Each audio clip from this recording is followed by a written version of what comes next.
سنن ابی داؤد اگلا باب ہے بابن فی التحلیل، تحلیل کے بارے میں باب۔ حدثنا احمد بن یونس حدثنا زہیر حدثنی اسماعیل عن عامر عن الحارث عن علی رضی اللہ عنہ قال اسماعیل وأراه قد رفعه الى النبي صلی اللہ علیہ وسلم ان النبی صلی اللہ علیہ وسلم قال لعن المحل والمحلل له۔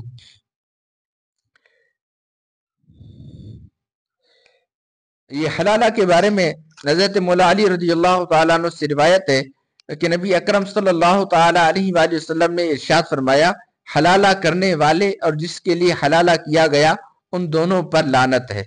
اگلی حدیث سے حدثنا وہب بن بقیۃ عن خالد عن حسین عن عامر عن الحارث العاور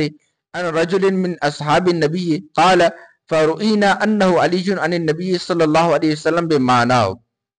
یہ حارث آور ایک صحابی کے حوالے سے یہی نقل کرتے ہیں، راوی کہتے ہیں کہ میرا خیال ہے وہ صحابی حضرت مولا علی رضی اللہ تعالیٰ عنہ ہیں جنہوں نے اس کو بیان فرمایا ہے۔ تو فرماتے ہیں کہ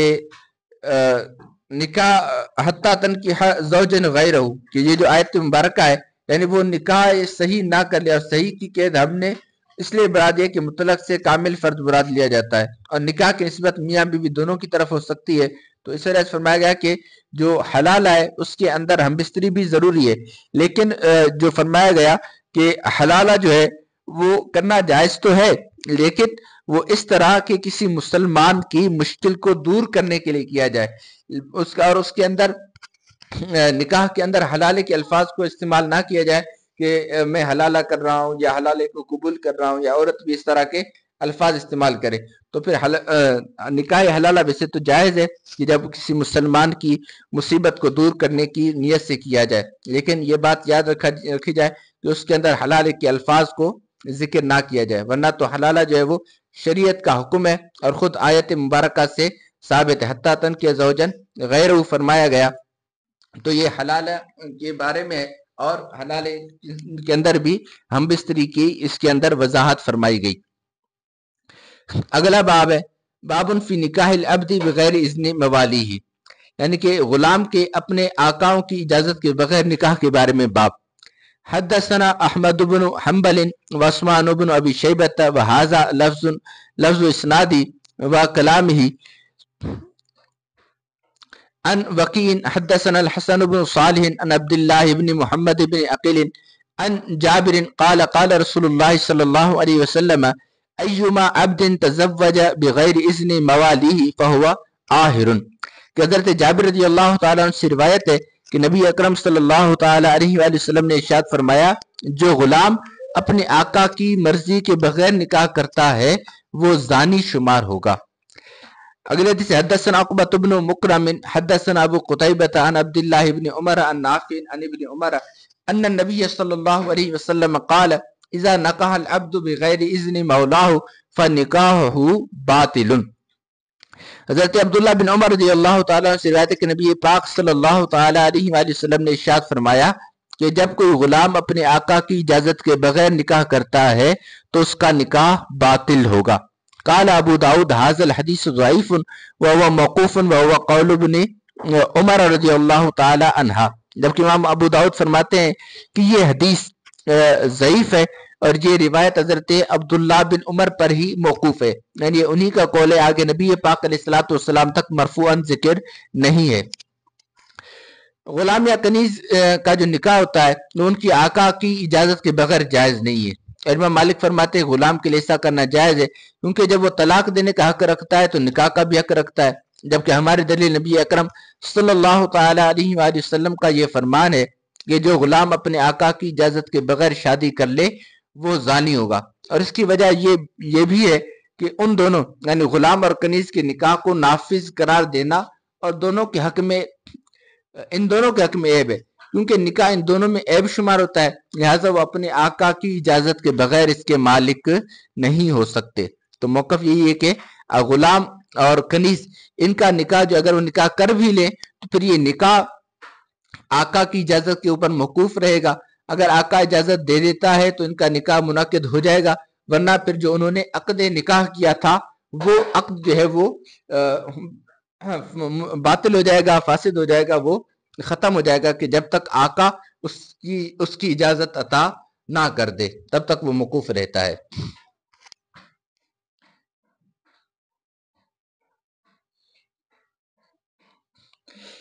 اگلا باب ہے باب فی کراہیت ان یخطب الرجل علی خطبۃ اخیہ، باب اس بات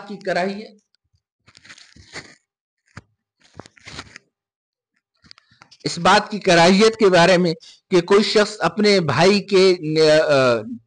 نکاح کے پیغام کے اوپر پیغام دے، یعنی کوئی شخص جو ہے کسی عورت کو نکاح کا پیغام دے چکا، اب جب تک اس کے پیغام کا جواب نہ آ جائے، یعنی قبول یا پھر عدم قبول نہ آ جائے، تب تک کوئی اور پھر اپنے نکاح کا پیغام نہ بھیجے، کیونکہ یہ مکروہ ہے۔ حدیث مبارکہ ہے حدثنا احمد بن عمرو بن الصرح حدثنا سفیان عن الزہری عن سعید بن المسیب عن ابی ہریرہ قال قال رسول اللہ صلی اللہ علیہ وسلم لا يخطب الرجل على خطبۃ اخیہ، کہ حضرت سیدنا ابو ہریرہ رضی اللہ تعالیٰ سے روایت ہے کہ نبی اکرم صلی اللہ تعالیٰ علیہ وآلہ وسلم نے ارشاد فرمایا کوئی شخص اپنے بھائی کے نکاح کے پیغام پر پیغام نہ بھیجے۔ اور حدیث مبارکہ حدثنا الحسن بن علی حدثنا عبداللہ بن نمیر عن عبید اللہ عن نافع عن ابن عمر قال قال رسول اللہ صلی اللہ علیہ وسلم لا يخطب احدكم على خطبۃ اخیہ ولا یبیع على بیع اخیہ الا باذنہ۔ حضرت عبداللہ بن عمر رضی اللہ تعالیٰ سے روایت ہے کہ نبی کریم صلی اللہ تعالیٰ علیہ وآلہ وسلم نے ارشاد فرمایا کوئی شخص اپنے بھائی کے نکاح کے پیغام پر پیغام نہ بھیجے اور کوئی شخص اپنے بھائی کے سودے پر سودا نہ کرے، کہ جس طرح بیع و شراء ہے، اب اگر کوئی ایک بندہ وہ بات کر چکا ہے اور بائع اور مشتری کے درمیان سودا چل رہا ہے، تو اب کوئی اور آ کر اپنا پیغام نہ دے، یعنی مثال کی بات ہے کوئی آ کر بیچ میں کہے کہ تم اس کو یہ چیز 10 روپے میں بیچ رہے ہو، میں 12 روپے دیتا ہوں، تو اس طرح نہ کرے کہ اس طرح چیزیں مہنگی بھی ہوتی ہیں اور ایک مسلمان کے سودے کو خراب کرنا اس کے اندر پایا جاتا ہے، تو اس بات کی بھی اجازت ہرگز نہیں ہے۔ اگلا باب ہے باب فی الرجل ينظر الى المرأة وهو يريد تزویجها، باب آدمی کا عورت کو دیکھنا کہ جب کہ وہ اس کے ساتھ شادی کا ارادہ رکھتا ہو، نہیں جب شادی کا ارادہ ہو تو پھر عورت کو دیکھنے کے بارے میں باب۔ حدثنا مسدد حدثنا عبد الواحد بن زیاد حدثنا محمد بن اسحاق عن داود بن حسین عن واقد بن عبد الرحمن یعنی ابن سعد بن معاذ عن جابر بن عبد اللہ قال قال رسول اللہ صلی اللہ علیہ وسلم اذا خطب احدكم المرأة فان استطاع ان ينظر الى ما يدعوه الى نكاحها فليفعل، فخطبت جاریة فكنت اتخبأ لها حتى رأيت منها ما دعاني الى نكاحها وتزوجتها۔ حضرت جابر بن عبداللہ رضی اللہ تعالیٰ نے روایت کرتے ہیں کہ نبی اکرم صلی اللہ تعالیٰ علیہ وآلہ وسلم نے ارشاد فرمایا جب کوئی شخص کسی عورت کو نکاح کا پیغام بھیجے تو اگر اس کے لیے ممکن ہو تو اسے اس چیز یعنی شکل و صورت کو دیکھ لینا چاہیے جو اسے اس عورت کے ساتھ شادی کی ترغیب دے۔ اور راوی بیان کرتے ہیں کہ میں نے ایک عورت کو شادی کا پیغام دیا تو میں نے چھپ کر اس کی وہ چیز یعنی شکل و صورت دیکھ لی جو مجھے اس کے ساتھ شادی کرنے پر راغب کرے، پھر میں نے اس کے ساتھ شادی کر لی۔ جبکہ امام ترمذی اپنی سند کے ساتھ لکھتے ہیں کہ حضرت مغیرہ بن شعبہ سے روایت ہے کہ انہوں نے ایک عورت کو نکاح کا پیغام دیا، پس نبی کریم صلی اللہ تعالیٰ علیہ وآلہ وسلم نے فرمایا اسے دیکھ لو، یہ تمہاری محبت کو قائم رکھنے کے لیے زیادہ مناسب ہے۔ اور اس باب میں حضرت محمد بن مسلمہ، جابر، حضرت انس، حضرت ابو حمید، حضرت ابو ہریرہ سے بھی روایت مروی ہیں اور یہ حدیثیں حسن ہیں۔ اور بعض علماء نے اس حدیث کے مطابق فرمایا کہ جس عورت کو آدمی نکاح کا پیغام بھیجے اس کو دیکھنے میں کوئی حرج نہیں، لیکن اس کا کوئی ایسا عضو نہ دیکھے کہ جس کو دیکھنا حرام ہے، کیونکہ آپ نے دیکھا کہ پیچھے حدیث مبارکہ کے اندر بھی جو آیا تو اس کے اندر چہرہ اور شکل و صورت کی بات تھی۔ امام محمد اور امام اسحاق کا بھی یہی قول ہے، اور رسول اللہ صلی اللہ تعالیٰ علیہ وآلہ وسلم کے ارشاد اخرى ان کے یہ معنی ہے کہ تمہارے درمیان محبت کے ہمیشہ رہنے کے لیے زیادہ مناسب ہے۔ اور اس کے حوالے سے منگیتر کو دیکھنے کے حوالے سے ائمہ اربعہ کا مذہب یہ ہے کہ حضرت امام اعظم ابو حنیفہ، امام شافعی، امام محمد اور اکثر علماء کے نزدیک اپنی منصوبہ کو نکاح سے پہلے دیکھ لینا جو منگیتر ہے، نکاح سے پہلے دیکھ لینا جائز ہے، خواہ منصوبہ اس بات کی اجازت دے یا نہ دے، چاہے عورت اجازت دے یا نہ دے، دیکھنا جائز ہے۔ حضرت امام مالک یہاں اپنی منصوبہ کو نکاح سے پہلے دیکھنا اسی صورت میں جائز ہے جبکہ اس کی اجازت حاصل ہو، لڑکی اجازت دے تبھی وہ دیکھ سکتا ہے، اس کی اجازت کے بغیر دیکھنا جائز نہیں ہے۔ لیکن ایک روایت کے مطابق حضرت امام مالک یہاں بھی منصوبہ کو دیکھنا علی الاطلاق ممنوع ہے، وہ کہتے ہیں کہ کسی بھی طرح اپنے منگیتر کو نہیں دیکھ سکتا۔ اس بارے میں فقہی مسئلہ یہ بھی ہے کہ بہتر مناسب یہی ہے کہ مرد اپنی منصوبہ کو دیکھنے کے بجائے کسی تجربہ کار اور معتمد عورت کو بھیج دے تاکہ وہ اس کی منصوبہ کو دیکھ کر مطلوبہ معلومات فراہم کر دے کہ وہ شکل و صورت کے اندر، قد کاٹ کے اندر کیسی ہے، وہ اس کو بتا دے، اس بجائے اس کے کہ وہ خود دیکھے۔ اور چونکہ یہ ایک فطرت بھی ہے کہ مرد جو ہے وہ اگر عورت کو دیکھے چاہے وہ جیسی بھی ہو، مرد کو عورت پسند آ جاتی ہے، جبکہ عورتیں جو ہیں وہ صرف اس کی خوبصورتی کو اور اس کے نین نقش کو نہیں دیکھتی بلکہ اس کی عادات و اطوار کی طرف بھی نظر کرتی ہیں اور اس کی صلاحیتوں کی طرف بھی نظر کرتی ہیں۔ تو اگر ایک تجربہ کار عورت مرد کے دیکھنے کی جگہ پر وہ مشاہدہ کر کے پھر اپنا تجزیہ بیان کرے تو پھر یہ زیادہ بہتر ہے۔ اگلا باب ہے باب فی الولی، ولی کے بارے میں باب۔ حدثنا محمد بن کثیر اخبرنا سفیان حدثنا ابن جریج عن سلیمان بن موسیٰ عن الزہری عن عروۃ عن عائشہ قالت قال رسول اللہ صلی اللہ علیہ وسلم ایما امرأة نکحت بغیر اذن موالیہا فنکاحها باطل ثلاث مرات فإن دخل بها فالمہر لها بما اصاب منها فإن تشاجروا فالسلطان ولی من لا ولی له۔ ہمیں حدیث بیان کی حضرت سیدنا اما عائشہ صدیقہ رضی اللہ تعالیٰ عنہ نے کہ نبی کریم صلی اللہ تعالیٰ علیہ وآلہ وسلم نے ارشاد فرمایا جو عورت اپنے ولی کی اجازت کے بغیر نکاح کرتی ہے تو اس کا نکاح باطل ہوگا، اور یہ بات آپ علیہ السلام نے 3 مرتبہ ارشاد فرمائی۔ اگر وہ مرد اس عورت کے ساتھ صحبت کر لے تو اس عورت کو مہر ملے گا صحبت کی وجہ سے، کیونکہ اس مرد نے اس عورت سے لطف حاصل کیا۔ اگر عورت کے اولیاء کے درمیان اختلاف ہو جائے تو حاکم وقت اس کا ولی ہے جس کا کوئی ولی نہ ہو۔ اگلی حدیث حدثنا القعنبی حدثنا ابن لہیعۃ عن جعفر یعنی ابن ربیعۃ عن ابن شہاب عن عروۃ عن عائشہ عن النبی صلی اللہ علیہ وسلم بمعناه قال ابو داؤد جعفر لم يسمع من الزہری كتب الیہ۔ اور یہ حدیث نمبر کا اس سند کے ساتھ وہی حدیث نمبر کا مروی ہے۔ امام ابو داؤد فرماتے ہیں کہ اس روایت کے اندر جو جعفر ہے انہوں نے حضرت زہری سے نہیں سنا لیکن اس کو بیان کیا کتب الیہ، اس کی طرف کتابت کی ہے، اس کو سے ان کا سننا جو ہے وہ ثابت نہیں ہے۔ اگلی حدیث ہے حدثنا محمد بن قدامۃ بن عاجن حدثنا ابو عبیدۃ الحداد عن یونس و اسرائیل عن ابی اسحاق عن ابی بردۃ عن ابی موسیٰ ان النبی صلی اللہ علیہ وسلم قال لا نکاح الا بولی، کہ ولی کی اجازت کے بغیر کوئی نکاح نہیں۔ قال ابو داؤد هو یونس عن ابی بردۃ عن اسرائیل عن ابی اسحاق عن ابی بردۃ، اور ابو داؤد نے فرمایا کہ وہ یونس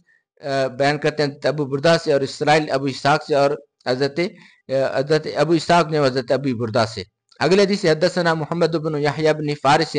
حدثنا عبد الرزاق عن معمر عن الزہری عن عروۃ بن